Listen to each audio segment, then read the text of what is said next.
Hello, wonderful. It's Sarah, and I have a very special gift to you today for our 200th podcast episode. And it is that my husband, Ben, has agreed to do a podcast episode with me. And I know I am excited. Yeah, this is great. Thanks for having me.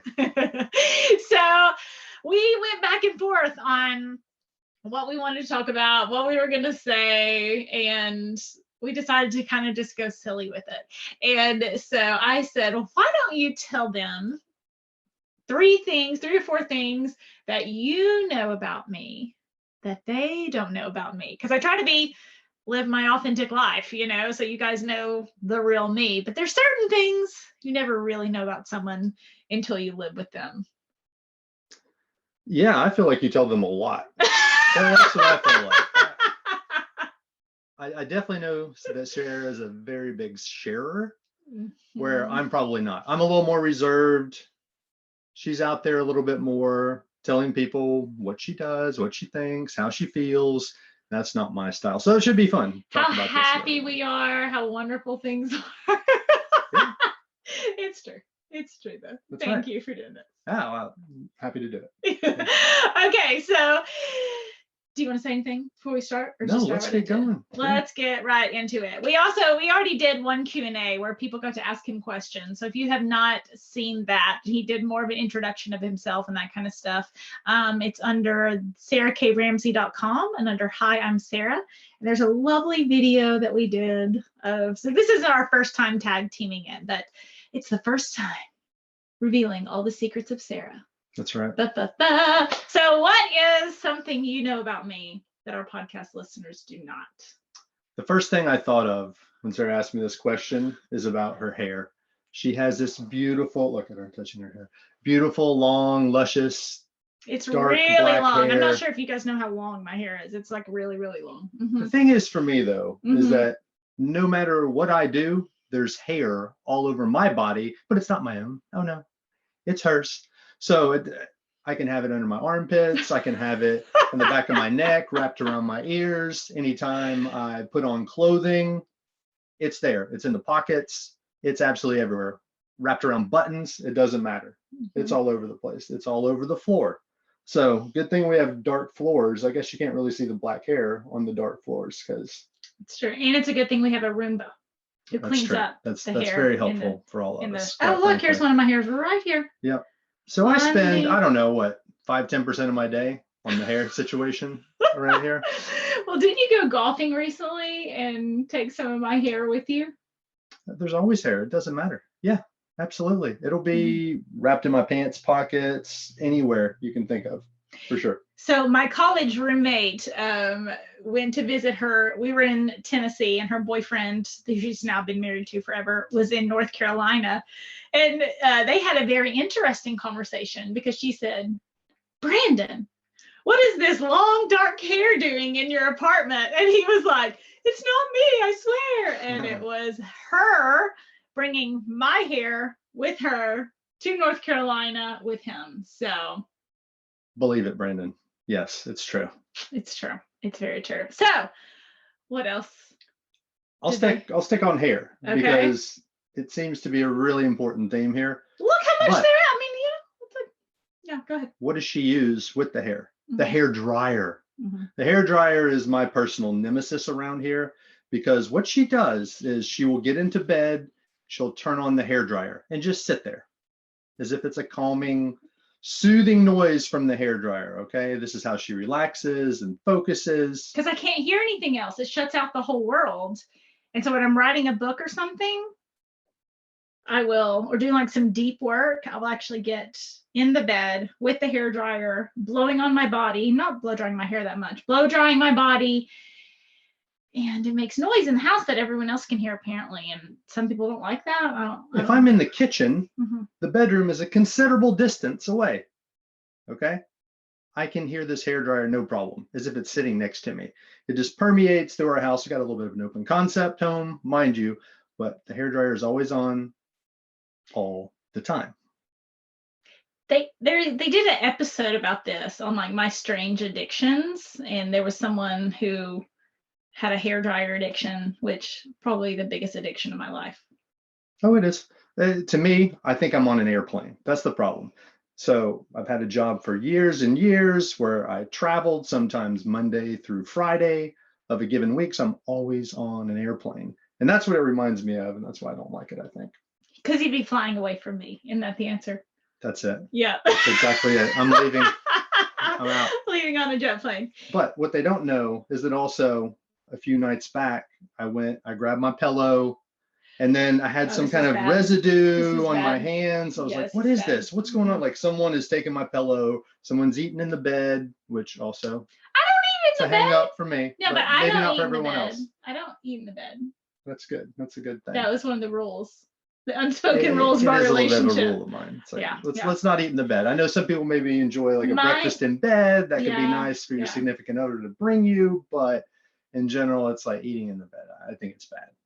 That's a Benism. So nonetheless, I look at my pillow, something's on it. It's dark, so I don't know what's happening. I turn on the light.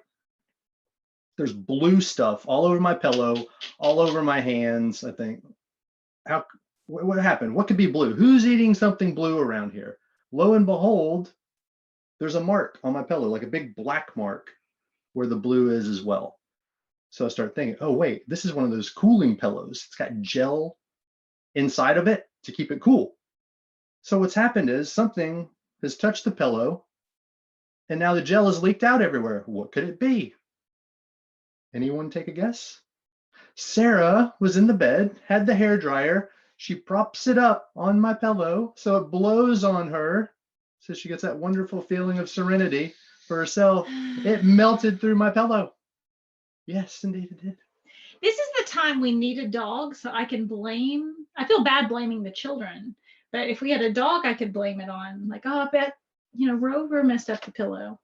Well, let's talk about the children because we have another issue here, folks.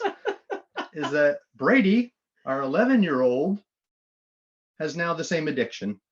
Every time I see him, his door's shut, what's going on? There's a hairdryer. He's just laying there with a hairdryer reading a book. So she's now passed this down to at least one child. I'm raising him right, I think is what you meant to say. Raising him right. In many ways, yes. In many ways.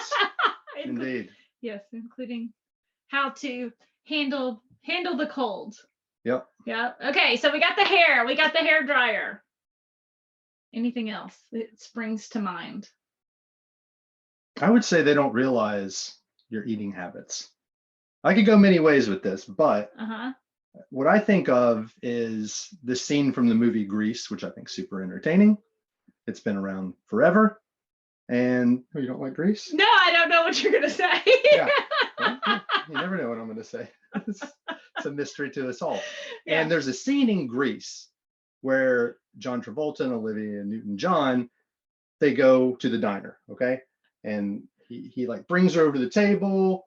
The waitress comes over and just says, "What do you want?" And Danny doesn't let her order first, though. He jumps out, not very polite, and he says, "I want a double burger or a double polar burger and an ice cream float." And she says, "I'll have the same." He's like, "What? What are you doing?" I mean, she may weigh 100 pounds at this point in time. So you're saying I weigh over 100 pounds? I don't know what you weigh. I never ask these kind of questions, ever. So she's ordered the same thing he orders. Yeah. If we go to a place like that, guarantee that whatever I've ordered, you've at least matched this situation. And you can eat as much as I can. And obviously I weigh considerably more than you. Which is That's good. all we need to know. That's all we need to know. So our first date, I got a salad. That's right. Salad, and we went to this restaurant that has this amazing bread. It's like a pretzel bread. I really love it. So we go and she tells me that she's gluten-free.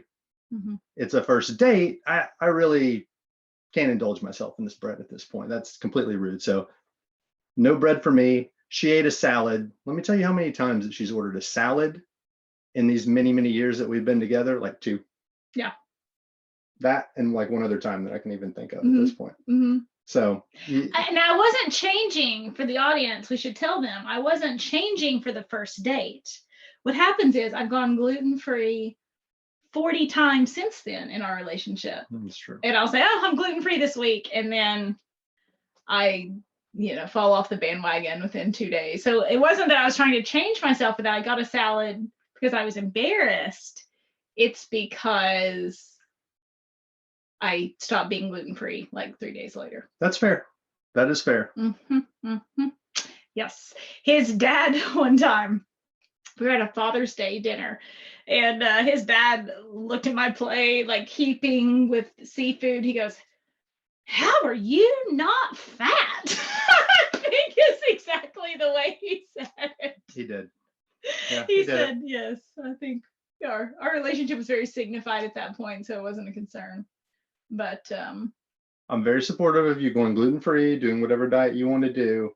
I don't know if you were as supportive of me when I did my bin diet. Oh, so he ate really healthy. And girls, I know you're going to feel this with me. So we're so comfortable around each other. I feel like he really knows me. And then all of a sudden he changed his diet. Yes. And so he would get the salad. And girls, who wants to eat a hamburger and French fries in front of their significant other eating a salad? No one is the answer. No one wants to do that. And he was like, what does it matter? You get what you want, I get what I want. And I'm like, I can't enjoy a hamburger. Well, it was fried chicken and mashed potatoes. That's what it was. Oh, okay. Yeah. Remember with the Aubrey situation? Oh, no. Yes, I do remember that. Yeah. So he had gotten a salad. Then I ordered. They have a great salad at that place. They do. You have to admit. So it has chicken on it though. It's not just lettuce. There's a lot involved. Strawberries, very good. So yes, as soon as he started eating really healthy, my panic signals set in, because then I thought, now I'm gonna have to eat really healthy. And the good thing is I got him back on the diet of French fries, and he don't really pizza, steaks, and not a big pizza guy. Not a big pizza guy. Just but, for the record, I'm just pulling a hair off my shorts here. Yeah. We're good. Okay. Moving on quickly. Yeah. Okay, so what else did they not know about me that you do?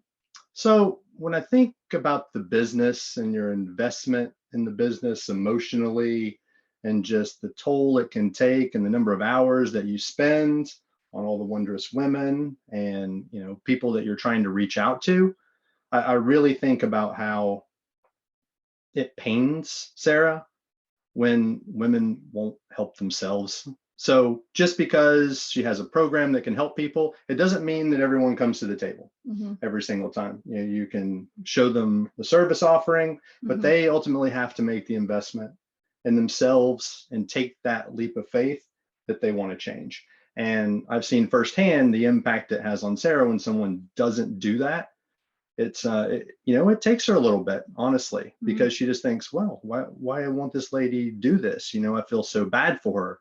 This could really help her so much. And so it takes a true toll on her that no one else sees behind the scenes. I get to see it, but it's a terrible thing to see, because somebody will come and they'll say, I'm 50, I'm 60, my kids aren't talking to me, there's this whole terrible situation, I've been in 3 toxic relationships and it's just terrible and everything's terrible. And I'm like, awesome, do you want me to help you? And they're like, I don't know, I don't really know if I want help. And I'm like, what?